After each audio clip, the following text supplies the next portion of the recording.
மக்களுடன் முதல்வர் திட்டம் குறித்து எழும்பூர் எம்எல்ஏ பரந்தாமன் விழிப்புணர்வு துண்டு பிரசுரங்கள் விநியோகம் செய்தார். சென்னை எழும்பூரில் ராட்லர் தெருவில் உள்ள எஸ்ஆர் மஹாலில் மக்களுடன் முதல்வர் திட்ட சிறப்பு முகாம் நடைபெறவுள்ளது. இதனையொட்டி திமுக சட்டத்துறை இணை செயலாளரும் எழும்பூர் எம்எல்ஏவுமான பரந்தாமன் மக்களுக்கு துண்டு பிரசுரங்கள் விநியோகம் செய்தார்.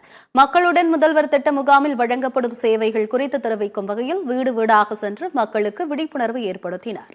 இந்த திட்டத்தில் என்னென்ன சேவைகள் வழங்கப்படுகிறது என்பதையெல்லாம் அறிவிக்கின்ற விதமாக பதிவு செய்யப்பட்ட ஒளிநாடா கொடுக்கப்பட்டிருக்கிறது.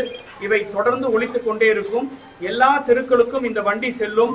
எனவே துண்டு பிரசுரங்களை பார்க்க முடியாதவர்கள் அட்லீஸ்ட் இந்த ஒலிபெருக்கியின் மூலமாகவாவது அவர்களுக்கு செய்தி சென்று அடைய வேண்டும் என்ற நோக்கத்தோடு எழும்பூர் சட்டப்பேரவை தொகுதியில் இவற்றை நான் ஏற்பாடு செய்திருக்கிறேன்.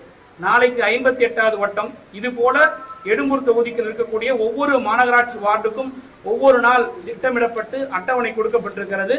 அந்தந்த முகாமுக்கு ஒரு நாள் முன்பு எந்த வார்டில் நடைபெற இருக்கிறதோ அந்த வார்டுக்கு நான் சென்று இது போன்ற பிரச்சாரங்களை மேற்கொள்ள இருக்கிறேன்.